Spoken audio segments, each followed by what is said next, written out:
समय युवा को मालूम नहीं था विभीषिका क्या है, ये त्रासदी क्या है, ये भयावह स्थिति क्या है, ये डरावना दृश्य क्या है। आज शनै शनै आज के युवा को पता चल रहा है कि विभीषिका क्या है, विश्व की सबसे बड़ी त्रासदी। कि देश का विभाजन अगर होगा तो मेरी लाश पर होगा। लोगों को गांधी जी पर बहुत विश्वास था और लोगों को लगता था कि गांधी जी ने कहा है तो बंटवारा है। विभाजन विभीषिका, ये शब्द हमारे माननीय प्रधानमंत्री श्रीमान नरेंद्र मोदी के मुखारबिंद से 15 अगस्त 2021 के दिन लाल किला की प्राचीर से निकला था, जिसने विस्थापित परिवार के जख्मों पे मरहम लगाने का काम किया। निरंतर 4 वर्षों से पूरे राष्ट्र के अंदर विभाजन विभीषिका स्मृति दिवस आयोजन किया जाता है। हरियाणा प्रांत में सर्वप्रथम जो आयोजन हुआ था वो कुरुक्षेत्र की पावन धरा पर हुआ था और उस समय माननीय श्री ओम प्रकाश धनखड़ जी जो इसमें प्रेस वार्ता ले रहे हैं, प्रदेश अध्यक्ष थे। उस समय से जो बीज अंकुरित किया था, आज वो बीज प्रफुल्लित हो रहा है। कारण क्या है? कारण यह है कि उस समय युवा को मालूम नहीं था विभीषिका क्या है, ये त्रासदी क्या है, ये भयावह स्थिति क्या है, ये डरावना दृश्य क्या है। आज शनै शनै आज के युवा को पता चल रहा है कि विभीषिका क्या है, विश्व की सबसे बड़ी त्रासदी। इस निमित्त प्रतिवर्ष आयोजन होता है। इस वर्ष गुड़गांव की पावन धरा लेदर वैली सेक्टर 29 के अंदर एक भव्य और भव्य मीन सुंदर, दिव्य मीन जहाँ दैविक शक्ति उपस्थित हो। इस निमित्त माननीय मुख्यमंत्री जी हमारे मुख्य अतिथि के नाते और भाजपा के राष्ट्रीय अध्यक्ष और मनोहर लाल जी केंद्रीय मंत्री और प्रदेश अध्यक्ष, इन सबका मार्गदर्शन मिलने वाला है। पूरे 22 के 22 जिला से बहुत ही उत्साह के साथ, साहस के साथ लोग आ रहे हैं। युवा भी आ रहे हैं, वृद्ध भी आ रहे हैं। बल्कि जो हमारे वृद्ध हैं, जो प्रौढ़ हैं, परिपक्व हैं, उनके लिए अलग से एक दीर्घा रखी गई है, जिसमें लगभग 90 के करीब वो लोग हैं जिनकी आयु 90-80 साल से ऊपर है। उन्होंने वो त्रासदी देखी है, उन्होंने पीड़ा का अनुभव किया है। उनमें से 10 एक लोग ऐसे हैं जिनकी आयु 90 साल से लेकर के 100 साल के बीच में है और वो आकर के अपना अनुभव भी साझा करेंगे। और माननीय हमारे राष्ट्रीय अध्यक्ष और माननीय मुख्यमंत्री मनोहर लाल जी के साथ, प्रदेश अध्यक्ष के साथ उन लोगों का सम्मान भी किया जाएगा और वो लोग अपने अनुभव भी साझा करेंगे कि क्या उन्होंने देखा। तो इस निमित्त एक बहुत ही आयोजन बड़ा होने वाला है और जो लोगों के अंदर उत्साह है उसको देखते हुए मैं आपसे भी आग्रह करता हूं कि ये जो पास्ट है, जो भूतकाल है, इसको उजागर करना भी हमारा कर्तव्य है। क्योंकि जिस युवा ने, जिस भी व्यक्ति ने अपने भूतकाल को भुला दिया तो उसका भविष्य कभी भी उज्जवल नहीं हो सकता है। जो इतिहास को दबाया गया, जो इतिहास को छुपाया गया, अब वो समय आ गया उस इतिहास को सुषुप्ति अवस्था से जागृत अवस्था में लाने की आवश्यकता है और लोगों को जागरूक करने की आवश्यकता है। इस निमित्त आपके माध्यम से पूरे प्रदेश के अंदर संदेश जाए कि ये विभाजन की विभीषिका, ये मात्र विभाजन एक किसी विशेष जाति का नहीं था, ये भूमि का नहीं था, ये पानी का, आकाश का नहीं था, ये जो था ये था हमारी आत्माओं का, हमारी संस्कृति का। अब मैं प्रार्थना करूंगा माननीय श्री ओम प्रकाश धनखड़ से इस बारे में आपको अधिक सूचना दें। श्री बोधराज जी ने कहा 2010 में और एक बार दोबारा 2018 में मैं इजराइल गया। इजराइल में एक म्यूजियम है, उसका नाम है याद-ए वतन। अंग्रेजी में उसको होलोकास्ट म्यूजियम कहते हैं। 60 लाख यहूदियों को सेकेंड वर्ल्ड वार के समय मारा गया। उनकी कुल आबादी 1 करोड़ थी, 40 लाख बचा। उन्होंने उन 60 लाख लोगों की याद में वो म्यूजियम बनाया है। थोड़ा जमीन के नीचे है। पहली बार गया तो मैंने पूछा कि आपने यहाँ क्यों बनाया? तो उन्होंने कहा कि हमारे बुरे दिन थे और अगर हम अपने बुरे दिनों को भूल गए तो फिर से आ जाएंगे। हम अपनी पीढ़ियों को बुरे दिन भूलने नहीं देंगे। ऐसे ही भारत का विभाजन भारत का बुरा समय है। उस समय बहुत धोखा हुआ लोगों के साथ। 31 मार्च 1947 को महात्मा गांधी ने कहा कि देश का विभाजन अगर होगा तो मेरी लाश पर होगा। लोगों को गांधी जी पर बहुत विश्वास था और लोगों को लगता था कि गांधी जी ने कहा है तो बंटवारा नहीं था। लेकिन कांग्रेस पार्टी ने 15 जून 1947 को बंटवारे को एक्सेप्ट कर दिया और उसके बाद बंटवारे की प्रक्रिया उस प्रकार से आगे बढ़ी।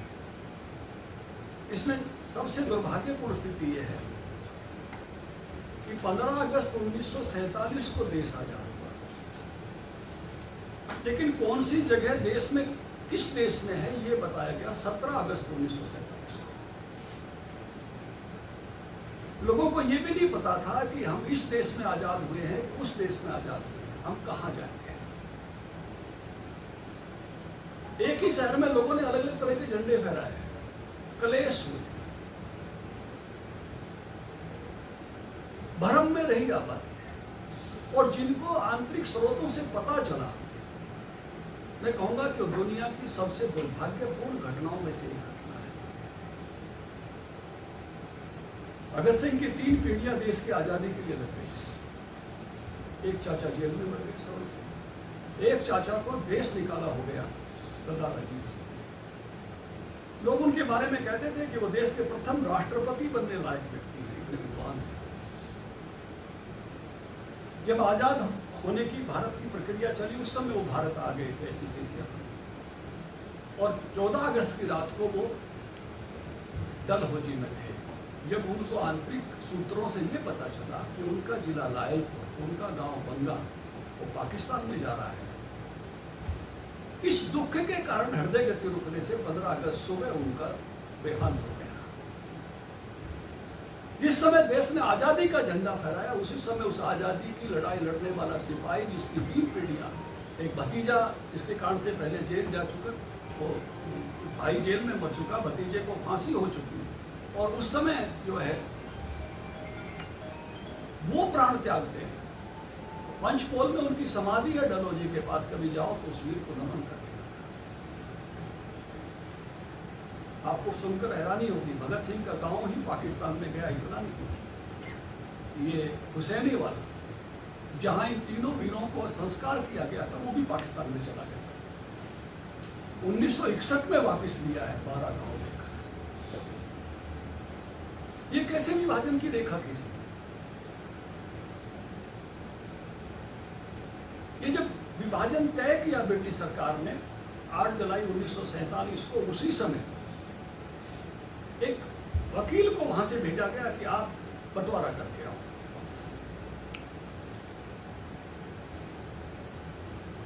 रेडक्लिफ नाम था उनका, सीरियल रेडक्लिफ। उससे पहले कभी भारत नहीं आए।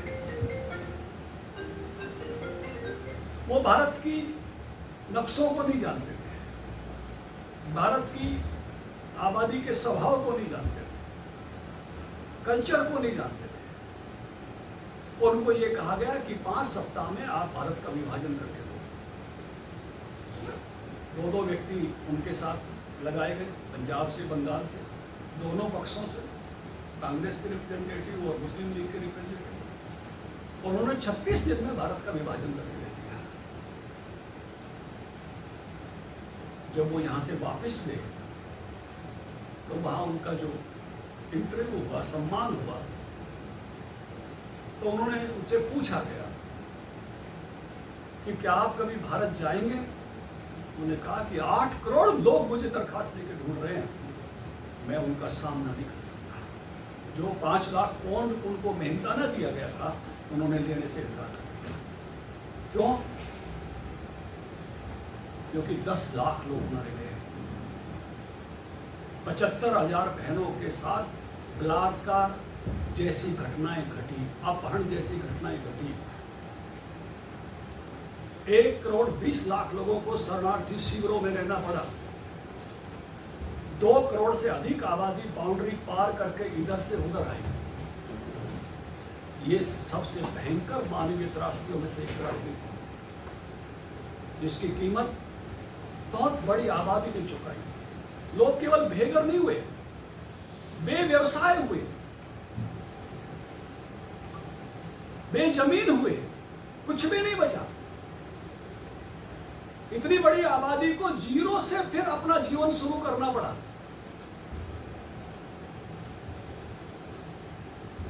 ये बहुत बड़ा धोखा, जिस भरोसे पर लोग टिके थे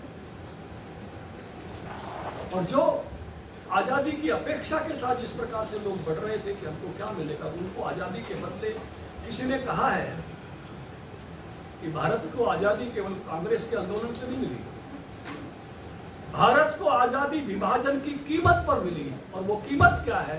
वो 75,000 महीने, जिनकी पिंजर जैसी कहानी है, वो 10 लाख की आबादी जो खत्म हो गई, वो 2 करोड़ लोगों का आर पार जाना, 1 करोड़ 20 लाख लोगों का शरणार्थी शिविर में रहकर जीवन जीरो से शुरू करना, वो कीमत है इस आजादी की।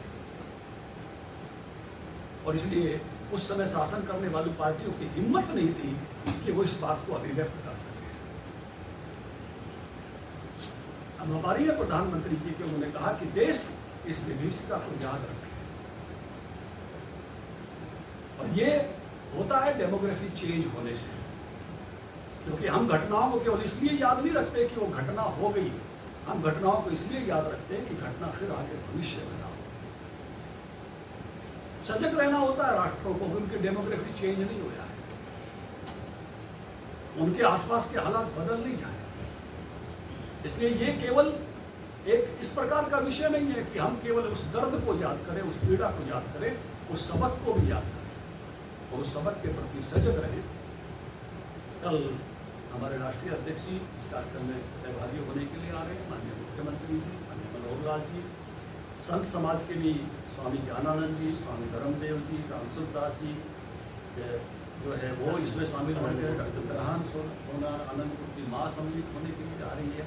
तो इस संपूर्ण समाज को इसके साथ कनेक्ट हो, इसलिए ये इस विषय के साथ कनेक्ट हो, उस भाव के साथ कनेक्ट हो, उस पीड़ा के साथ कनेक्ट हो, उस सबक के साथ कनेक्ट हो जो हमको हमारे साथ बीती है, उस घटना से हमको लेना चाहिए। तो आज उसी के नाते से कि आप सबके माध्यम से सब लोगों तक ये विषय जाए। और कल 10 बजे का समय इस कार्यक्रम के लिए तय हुआ है। पहले लेजर वैली कहते थे, आजकल महाराणा प्रताप पार्क,